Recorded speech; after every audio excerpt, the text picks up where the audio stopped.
What's up, everybody? Welcome into DodgerHeads, presented by DodgerBlue.com, part of the Medium Large Sports Network. My name is Jeff Spiegel, joined today by our guy Steven Nelson from Philadelphia, the morning after game number one. Steven, there's lots I need to get to, but the most important question is, how many Philly cheesesteaks are we planning on eating over the course of your trip to Philadelphia? It was a good test of willpower, the workout day, because we go into the visitors clubhouse, and the visitors clubhouse at the bank, excellent Philly cheesesteak. And I was asked, "Hey, are you going to order one?" And I said, "No, not doing it, not doing it." So I have yet to consume one, Okay. and based on how game one went, perhaps that is the best course for the rest of the trip is Yeah. zero Philly cheesesteaks. Okay. I like that. I like that. You can't be eating the enemy's food. So And so that's yeah, more willpower than I would have. I can assure you of that.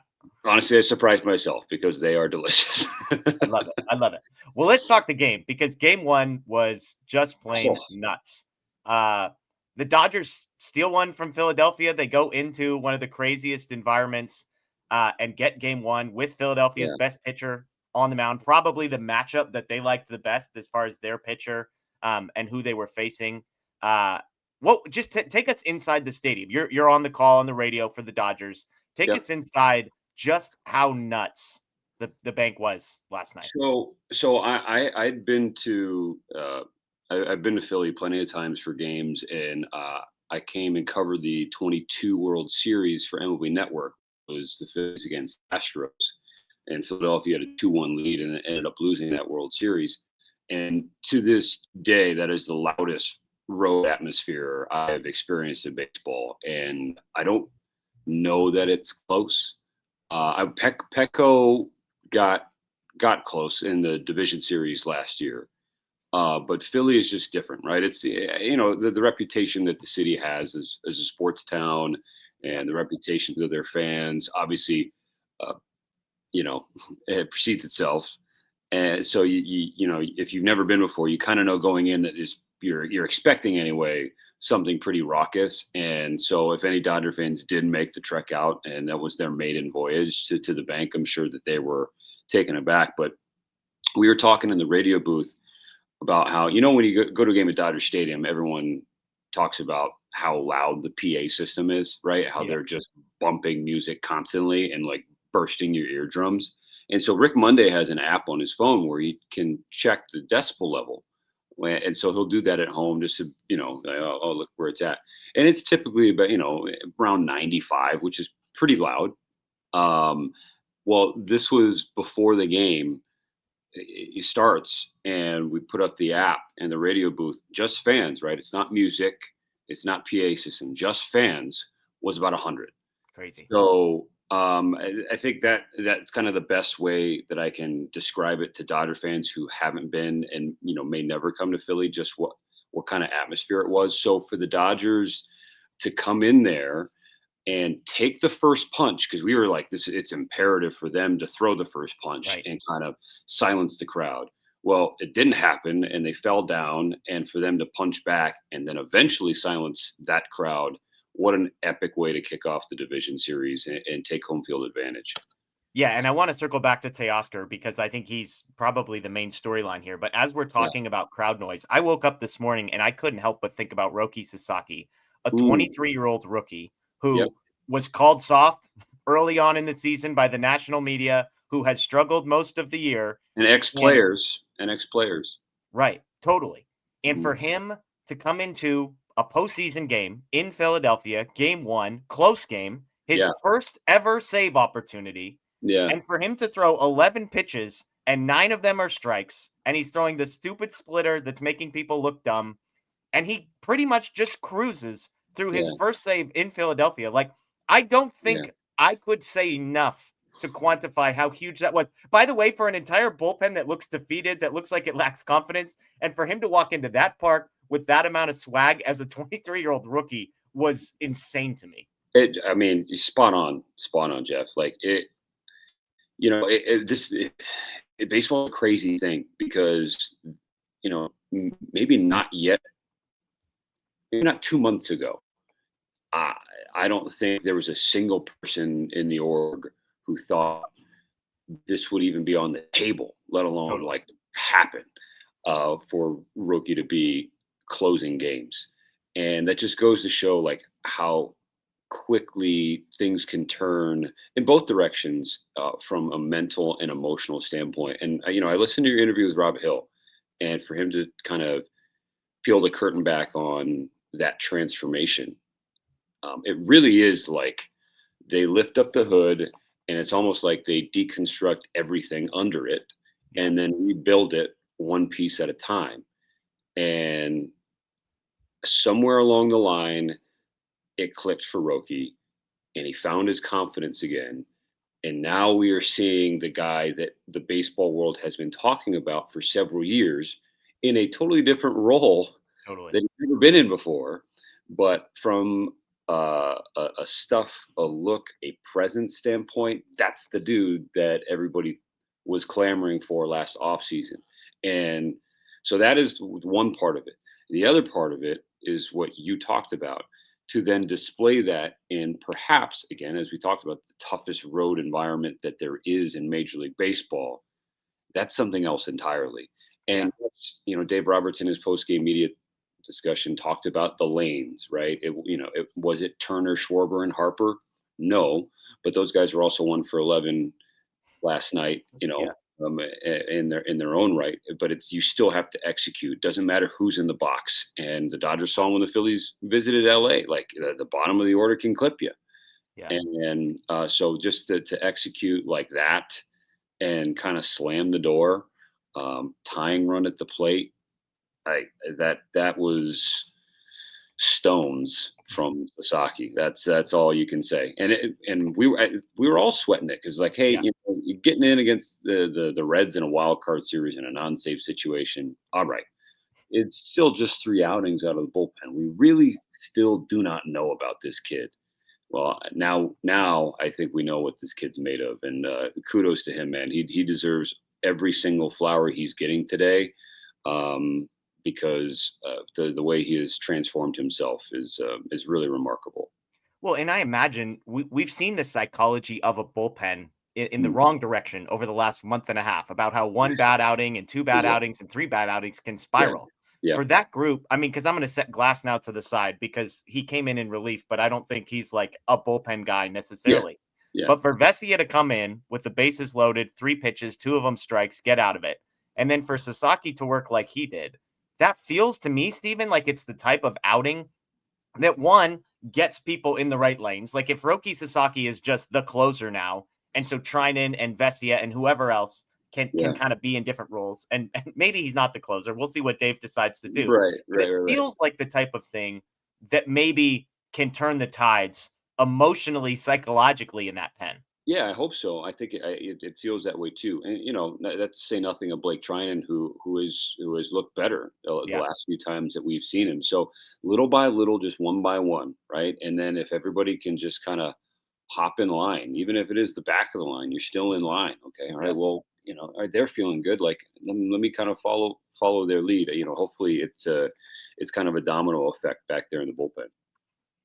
Let's switch gears. Let's talk Teoscar Hernandez. Yeah, What a roller coaster of a 2025 it has been for this guy. I went back and looked. On September 8th, he was hitting 239 with a 277 on base percentage and a 436 slug, an OPS just over 700.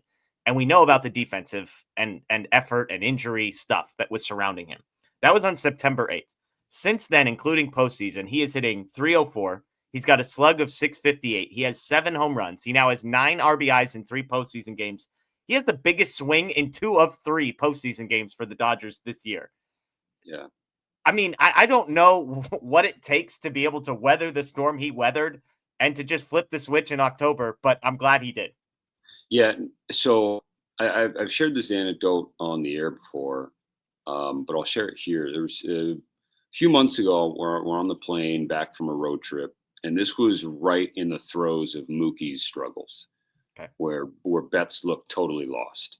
Yeah. And I'm talking with a couple veteran players about, and their pitchers, about just the whole kind of situation the team is in, where they just can't get anything going, and we're kind of talking about this, that, and the other, and Mookie is the headliner there. And one of them said, here's the thing though, Teo is the key. And I'm like, really? Like of all the dudes, like, what about Teo is the key. This is a dude who we saw last year was like, he's built for the postseason moment.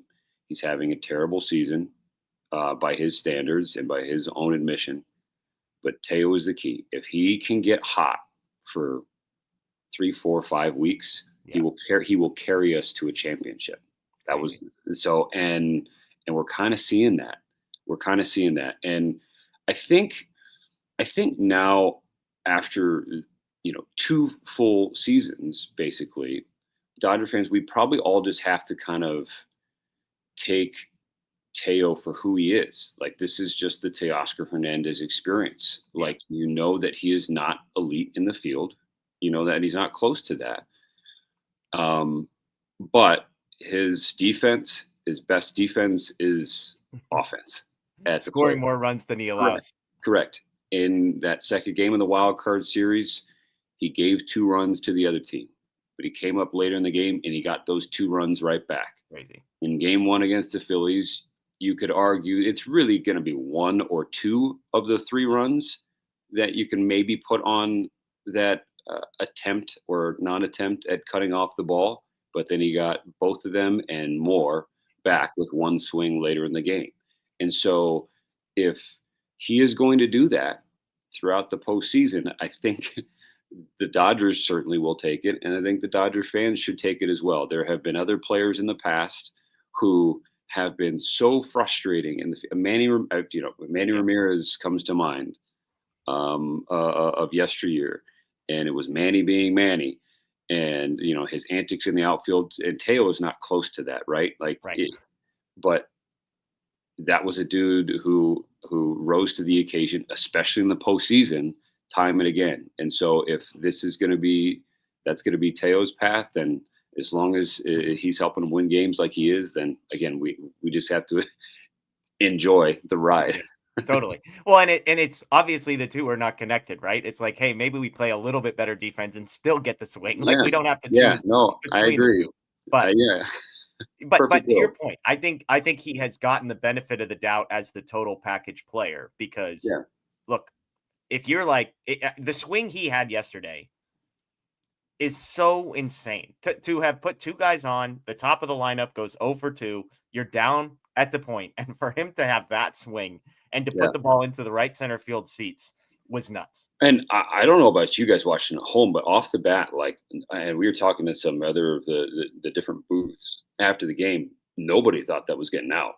It was just the trajectory, the way Bader was kind of drifting. It was like, all right, so he's kind of settling underneath it, and it just kept carrying. Yeah. But that just goes to show how strong he is, and that's like the textbook Teo swing is when he is using right center like that and right field. Like we know he's strong enough to get it out, but that just what a swing and what a moment for him. Totally. Well, and those are the moments where it's like this is playoff baseball, right? Because he hits that ball 103 off the bat and it goes 394 feet. And yet on the flip side, it's like how many Philadelphia fly balls did it feel like just died in dead center field where you're like, a couple degrees right or a couple degrees left, and we might be having a very different conversation. And yet in game 1, Dodgers on the receiving end of that. Yep. No, that was, I capped the broadcast saying, the Dodgers come to Philly and steal game 1. But then I watched the finish of the Detroit-Seattle game, and I liked how AJ Hinch put it. He's like, because the media member posed this question in the same vein. It's like, how's it feel to steal game 1? He's like, we didn't steal it, we earned it. Yeah. And I really do think that the Dodgers earned it last night. I mean, for Show and his postseason pitching debut, how much emotion that he pours into his bump days, particularly, and to give up those 3 runs and to eventually put up a quality start and earn a win for Glass to make his postseason debut as a Dodger. And it's out of the bullpen for the first time in his life. And for Vest, as you mentioned, and then Roki, Kike, and Teo, the brothers Hernandez, postseason players, they earned every bit of that. I mean, I feel bad that the one error that the Dodgers got charged with in that game was Max Muncy, because that was nearly the play of the postseason. Totally. Just a ridiculous effort. So I think they very much earned that win. Well, and it felt like in hindsight, the Dodgers won by doing literally what they do best, right? Because you look at this, and I have in my notes, and it's like, man, for the Dodgers to win a game when Shohei, Mookie, and Freddie go 1 for 12, and yet on the flip side, Philadelphia would say the same thing about their three guys who all struggled. And Yeah. yet, what did the Dodgers do to win? It was the supporting cast, it was the depth in the organization, it was getting aggressive with a guy like Tyler Glasnow and Dave Roberts pushing all the strings. And I would add the player development to be able to take Roki down to Arizona and Yeah. flip the switch on that guy a month before the postseason and Yeah. then unlock what they unlocked. I mean, these are the things. Everyone talks about the money the Dodgers spend at the top, but it was the depth, it was the player development, and it was Dave Roberts that really felt like they were the keys to game one. Yeah, that's an organizational win. That's really perfectly put. And I think, JT Realmuto, the Phillies catcher, had some great compliments and comments about the Dodgers before the series. It's like they are what Major League Baseball should be about. Yeah. And he's spot on, because it is like from the top down, from ownership and everybody in the baseball ops, from Andrew Friedman and Brandon Gomes to all the folks who are grinding it out in the complex in Arizona and Camelback. Like, it takes every single one of them to get a team ready to win a game like that. And we saw it. We saw it with our own two eyes. And so, that's step one. They take home field advantage. Now they can kind of enjoy this off day and get ready for Snellzilla against Luzardo. I think they can really make a statement on Monday. Yeah, a couple rapid fire ones. We'll get you out of here. You mentioned the off day. Do you think this helps the Dodgers to be able to take a nap today and know that they're up 1-0 and Philadelphia kind of has to stew in the loss? Or do you think it helps the Phillies to have a reset day and come back kind of flushing game number one? I think you could spin it any which way you want. I think the Phillies are going to say that. It's like, all right, we catch our breath today. We'll be back after tomorrow. But just from a purely physical and emotional standpoint, I will give the edge to the Dodgers on this off day just because of one man, and that's number 17.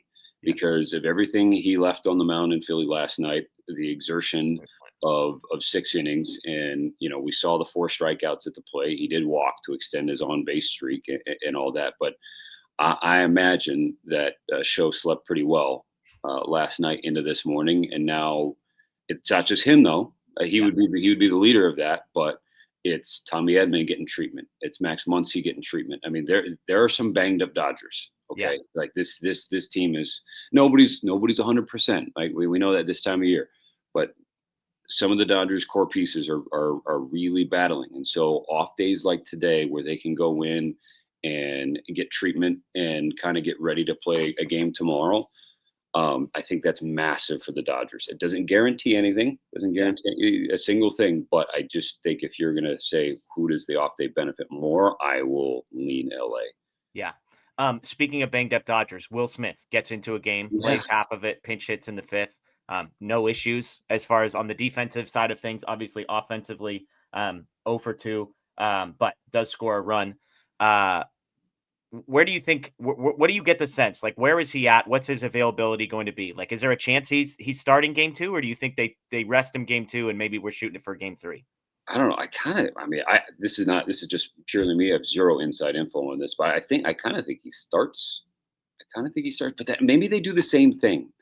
As long as Rortvedt's feeling okay, because again, he was hit by a pitch too.